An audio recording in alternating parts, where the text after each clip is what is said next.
Hello everyone. Welcome back to STS, Science, Technology, Economy, Strategy 등을 고민하는 곳입니다. 3D 게임 등에 필수적으로 사용되는 것이 엔비디아의 GPU 아닙니까? 글로벌 시장 점유율 대략 한 95% 차지한다는데 사진에 보이는 그 모델이 바로 A100입니다. 칩당 한 10,000불 정도 한다고 하고요. 그런데 이게 지금은 챗 GPT와 같은 이런 인공지능 시스템 구현의 핵심 칩이라는 것입니다. 이거 없이는 인공지능 실현이 불가능하다는 것이죠. 그래서 이 칩이 많이 팔리면 그러면 대용량 고성능 메모리 칩, 가령 한국이 지금 준비하고 있는 DDR5나 이런 SSD 이런 것도 무더기로 필요하게 된다는 겁니다. 이것은 이제 삼성전자, 하이닉스, 마이크론 등이 공급을 하지 않습니까? 완전히 그래서 이 메모리하고 GPU는 찰떡궁합입니다. 시스템이니까. 그래서 반드시 함께 수요가 일어나는 것이죠.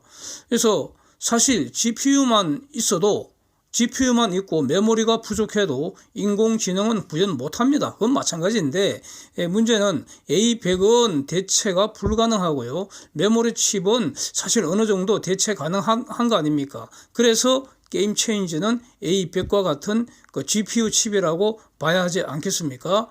어제 엔비디아가 4분기 실적 발표했는데 실적 자체는 매우 실망스럽습니다. 별로입니다. 전년비 매출은 마이너스 21%, 그 다음에 순이익은 마이너스 53% 박살이 났습니다. 그런데 주가는 사진 보시는 것처럼 무려 14% 이상 폭등을 했습니다. 이유는 제가 보기엔 한 2개 정도 아닌가 싶습니다. 우선 실적 그 자체는 사실은 흘러간 물입니다. 즉 실적 악화는 그동안 주가 폭락으로 이미 가격에 반영된 점이 있고요. 그 다음에는 어제 발표된 실적이 예상보다는 좋게 나왔다는 것이고요. 그런데 진짜로 중요한 것은 엔비디아의 CEO가 가령 챗 GPT와 같은 이런 인공지능 실현을 위해서 GPU 수요가 앞으로 폭증할 것 같다, 이렇게 가이던스를 했다는 거 아닙니까? 이거 관장하는 사업부가 데이터 센터 사업본부인데 이 분야는 4분기 매출이 증가했다는 겁니다. 글로벌 주요 기업들이 지금 인공지능 시스템 구축에 사활을 걸어야 하는 그런 상황으로 지금 전개되는 것 같다, 이런 겁니다. 그래서 인공지능 산업은 이미 변곡점을 지났고 천장을 뚫고 하늘로 치솟을 것 같다, 이런 뉘앙스로 말을 한 것 같습니다. 영어 워딩을 그대로 한번 옮겨 본다면 has hit an inflection point, 완료형을 딱 써놨습니다. has just gone through the roof, 이런 겁니다. 변곡점 지났다, 이미 천장 뚫고 하늘로 솟아오르고 있는 것 같다, 이렇게 표현을 했습니다. 이 말 때문에 주가 저렇게 폭등한 거 아닌가, 이런 것이죠. 그래서 이거 굉장히 중요하기 때문에 뒤에서 한번 자세히 보기로 하고요. 그렇다면은 엔비디아 GPU와 찰떡궁합인 삼성전자와 하이닉스 이거 메모리도 많이 팔릴 거 아니냐. 그러니까 앞으로 하이닉스 주가도 같이 올라가야 되는 거 아니냐, 이렇게 생각하면은 안 된다는 겁니다. 저는 전혀 아니라고 봅니다. 그 이유도 정리하려고 합니다. 천만의 말씀이다 이거죠. 같은 찰떡궁합 제품을 만들지만 그러나 엔비디아와 하이닉스는 노는 물이 다르다, 이겁니다. 그래서 다만 이 엔비디아의 GPU가 많이 팔리는 만큼 하이닉스의 고성능 메모리도 팔릴 테니까, 그래서 하이닉스 입장에서는 메모리 불황에 숨통을 틔워주는 그 정도밖에 안 되는 거 아니냐, 저는 이렇게 정리를 합니다. 하여튼 하이닉스 주가는 오늘도 급락세였고요. 최근 한 달 성적 보시면 엔비디아 플러스 24%, 하이닉스 마이너스 1%입니다. 우선 엔비디아 실적 요약한 그림 보겠습니다. 금정색 바탕 분기별 실적 추세 보시면은 작년 상반기까지 승승장구하다가 하반기부터 꼬꾸라진 거는 글로벌 반도체 기업들 공통된 모습인데, 그러니까 삼성전자하고 하이닉스도 마찬가지고요. 이거는 그림을 많이 봤기 때문에 이번에는 생략을 하겠습니다. 어제 발표된 4분기 실적이 예상보다 선방을 했는데 보시면은 다음 분기 전망도 매출은 증가할 것이다, 이런 겁니다. 하얀색 바탕이 이제 사업부별 실적인데 게임 사업부는 매출이 전년비 반토막 수준이고요. 이거 지금 저기 하이닉스하고 비슷하지 않습니까? 예. 그다음에 게임은 그 대표적인 그 소비자 지향 시장 아닙니까? 기업 관련 시장이 아니죠. 그래서 팬데믹 회복 과정에서 급성장했다가 최근 급속하게 악화되는 그런 모습이 그러니까 다른 어떤 그 가전제품 이런 거 수요 감소하는 것과 같은 모습이라는 겁니다. 그리고 앞으로 전망도 어둡다는 겁니다. 저 분야는 먹구름 잔뜩 끼었다 뭐 이런 건데, 다른 어떤 두 개 사업부, 가령 뭐 프로페셔널 비주얼 그 사업부하고 오토모티브, 즉 차량용 반도체 사업부, 저거는 매출 비중이 지금 너무 작아서 별로 그 어떤 그 엔비디아 차원에서는 무시해도 되는 거 아니냐 이런 겁니다. 그래서 저기 프로페셔널 비주얼 그 사업부 분야 디비전은 뭐 그 매출 그 감소가 엄청납니다. 가장 많습니다. 뭐 60몇 프로 가량 쪼그라들어 버렸습니다. 차량 반도체 분야는 그 매출은 크게 성장을 했는데 그 엔비디아 전체 매출에서 차지하는 비중이 많지는 않다. 그다음에 저렇게 그 성장한 것이 지속 가능성, 지속 가능성은 좀 회의적으로 봐야 되지 않을까, 저는 이렇게 생각하고 있는데, 바로 가장 주목해야 될 부분이 데이터 센터 사업부라는 겁니다. 지금 그 이전에도 계속 말씀드렸는데, 현재 반도체 불황의 핵심은 그러니까 소비자 부분입니다. 소비자 부분. 그러니까 기업 부문 그 반도체는 그런 대로 선방하고 있다는 거죠. 예, 이게 특징인데, 거기서 그 기업 부문, 데이터 센터라든지 이런 거 이제 관장하는 게, 거기에서 인공지능 파트가 거기에 속해 있다는 겁니다. 데이터 센터에. 그래서 4분기 매출액도 지금 가장 많습니다. 그 다음에 전년비 11% 성장했습니다. 이게 중요한 것 같습니다. 그래서 바로 CEO 가이던스가 매우 강력하게 앞으로 요 분야, 데이터 센터 분야가 강력하게 앞으로 시장 성장할 것 같다. 바로 인공지능 부분이 has hidden inflection point, 변곡점을 이미 지났다. has just gone through the roof, 천장 뚫고 하늘을 솟아오르고 있다. 뭐 이렇게 예상했다는 겁니다. 결국 A100이라는 이런 같은 제품이 지금까지는 게임 분야에서 돈을 벌어다 주었는데, 지금부터는 인공지능 분야에서 더 많은 돈을 벌어올 것 같다, 이런 거 아닙니까? 더욱이 A100을 개선한 차세대 그 GPU인 그 H100도 지금 시장에 이미 출시를 한 거 아닙니까? 그래서 인공지능 분야에서도 엔비디아 천하가 지속될 가능성이 높다, 이런 거 반영해서 주가가 이제 폭등을 했는데, 그러면 하이닉스는 어떻게 했습니까? 삼성전자는 어떻게 했습니까? 관련 그 기사, 왼편 기사 한번 보시죠. 2월 14일 보도된 것인데, 삼성전자와 하이닉스가 지금 사력을 다해서 미국 정부에 로비 중이다, 이게 지금 그 타이틀인데, 그 골자는 말이죠. 중공에 있는 그 삼성전자와 하이닉스 이거 공장 있잖아요. 거기에 대한 수출 통제를 1년 유예 조치 받았지 않습니까? 작년에. 이게 일종의 웨이브라는 겁니다. 웨이브. 특례 규정인데, 이것을 지금 연장하려고 지금 로비를 축자사자하고 있다, 이런 내용 아니겠습니까? 그래서 저거는 저 즈음에 그 2월 14일 그쯤에 저도 저 기사를 봤는데요.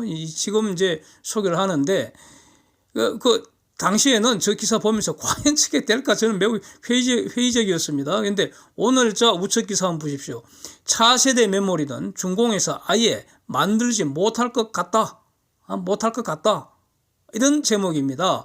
그 다음에 안고가 지금 매우 중요하게 보이는 게 in 3 to 5 years, 그 말이 나오고 있습니다. in 3 to 5 years. 이 의미는 결국 한 5년 이내에 5년까지 시간 줄 테니 철수해라, 이런 뜻 아니겠습니까? 예? 저는 그렇게 보입니다. 저렇게. 그 핵심은 미국의 반도체 전쟁은 앞으로 5년 이상 지속될 가능성을 열어둬야 한다, 이런 거 아니겠습니까? 여기서 이걸 힌트를 얻어야 되지 않겠습니까? 그 다음 기사 보시면 로이터에 보도된 것인데, 삼성전자 하이닉스가 중공에서 메모리 칩을 만들기는 만들되 일정 기술 수준 이상은 못 만들게 하겠다, 이겁니다. 와. 그래서 기술 한도를 설정하겠다, 이런 겁니다. 캡이 바로 그런 뜻이 있잖아요. 그래서 이 말은 지금 가령 엔비디아 같은 저런 업체, 미국 업체들은 그때 선전포고하면서 당장 일체 금지돼 버렸지 않습니까? 중공으로 수출하는 게. 그러니까 엔비디아의 A100이나 H100 수출 못합니다. 중공으로. 바로 전면 통제해버렸습니다. 그런데 한국의 경우에 저 중공에다가 공장 많이 짓고 투자를 많이 하고 있는데 즉시 한국한테도 즉시 금지해버리면은 삼성전자 하이닉스 그 손해가 너무나 막대할 거니까 탈출할 기회를 좀 준 거 아니냐. 그게 1년 유예 기간의 의미 아닌가. 처음부터 저는 이렇게 그 영상에서 설명을 들어왔는데, 즉 알아서 탈출해라 이런 거 아니겠습니까? 중공에서 로엔드 제품이나 만들어서 공장 투자비 일부라도 회수해라. 중공에서 만든 로엔드 제품 그걸 글로벌 시장에서 팔리겠습니까? 그거 팔 수 있겠습니까? 그 싸구려 아닙니까? 로엔드 제품은. 저거 글로벌 시장에 저거 팔아갖고 그 돈 안 될 것이고, 즉 돈 되는 비싼 첨단 메모리는 한국, 미국 이런 데 만들어갖고 중공을 팔지 말고 다른 데 팔아라 이거 아닙니까? 그래서 중공 현지에 있는 그 공장에 투자해 놓은 거 그거는 싸구려 구닥다리 메모리나 만들어서 일종 고정비용 회수해라 이런 거 아닙니까? 그래서 지금 이게 바로 그 삼성전자 또 하이닉스 포함해서 한국하고 미국이 이제 이 반도체 전쟁과 관련해서 대화를 하는데 서로 동상이몽 아니겠습니까? 이런 게 바로 대화는 하긴 하는데 미국이 원하는 것과 삼성전자 하이닉스가 원하는 것은 지금 완전히 다르다 이런 겁니다. 그런데 여기서 그러면 어떻게 해야 할 것인가? 한국은 미국과 같이 가는 것이죠. 고 투게더 해야죠. 미국과 함께 하는 것이 장기적으로 압도적으로 유리할 것이라고 저는 정의를 합니다.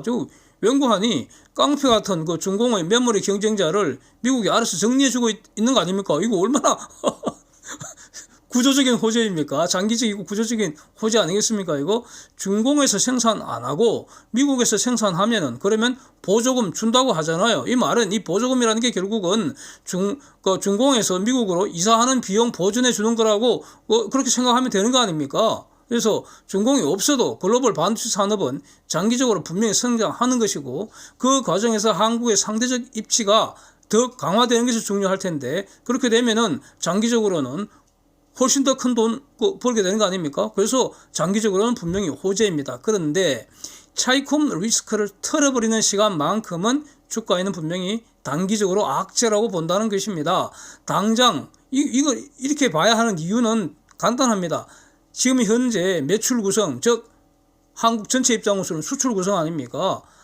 삼성전자, 하이닉스 개별 기업 입장에서는 매출 구성이고 한국 전체는 수출 구성인데 이게 여전히 중공 비중이 압도적으로 높기 때문입니다. 그래서 중공을 대체할 새로운 공급망, 즉 새로운 판매망이 만들어지기까지는 삼성전자, 하이닉스 반도체 장사는 매우 힘들다 이겁니다. 예. 그래서 그렇다고 회사가 위험에 빠지거나 망할 위험에 빠지거나 그런 뜻은 아니죠. 하여튼 가시밭길 가야 할 길이 멀다 이겁니다. 새로운 판매망을 구축을 해야 되니까 이런 겁니다. 그러나 엔비디아는 지금 다르다 이거죠. 입장이 다르지 않습니까? 그래서 한국은 매우 지금 메모리 반도체 분야는 매우 힘든데 삼성전자보다도 하이닉스가 직격탄 맞을 수밖에 없다. 이렇게 봐야 되지 않겠습니까? 또 이와 관련해서 흥미로운 기사가 또 CNBC에 떴는데 그 흰머리 할매 옐렌 그 재무장관이 US will resume economic talks with China 이런 제목의 보도가 떴습니다. 예. US will resume economic talks with China.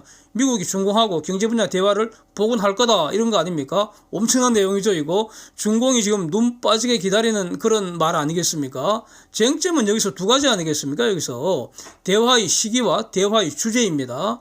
중공은 당연히 반도체 수출 통제 풀어달라고 그래서 가급적 빨리 당장 하자고 이렇게 매달리지 않겠습니까? 그런데 보도 내용을 보면은 할매가 하고 있는 말은 완전히 전혀 다릅니다. 지금 이것도 완전히 동상이몽 같습니다. 보도를 읽어보면은 대화의 주제는 기후 문제, 부채 문제, 식량 문제 이런 거라는 겁니다. 이 부채 문제가 바로 중공이 1대1로 하면서 후진국에다가 중공 돈을 대출 왕창 해줬는데 지금 부채 문제가 심각하지 않습니까? 그거 중공이 해결해라 이겁니다. 예? 그러니까 뭐 해결이 뭡니까? 원리금 탕감해 주는 거죠. 그러니까 이거 중공 입장으로서는 엄청 지금 그 신경 쓰여 있는 거죠. 이거 부담스러운 거죠. 하여튼 그 기후 문제, 부채 문제, 식량 문제 이런 분야에서 미국과 중공은 여전히 협력해야 할 부분이 많다. 그래서 이 분야 대화를 복원시키겠다 이겁니다. 근데 이런 말은 바이든이 그동안 수시로 했던 말입니다. 그래서 반도체 관련은 중공과 대화할 생각 없다. 이렇게 해석해야 할 수 있는 거 아닙니까? 그 다음에 물론 중공은 그 반도체 문제 논의하자고 이렇게 계속 징징 짤겠죠. 그러나 이걸 미국이 수용할 가능성 저는 희박하게 보입니다. 반도체 전쟁은 무제한, 무기한, 무조건으로 진행되고 있다. 이것은 미국과 연합국들이 독자적으로 진행하는 것이지 중공과 협력할 분야 아니라는 겁니다. 그래서 미국과 중공 간에 협력할 분야가 있으면 거기에서 중공을 끌어들여서 미국이 시키는 대로 말 잘 듣게 만들기 위해서 그 대화하겠다 이겁니다. 뭐 그렇게 저는 들립니다.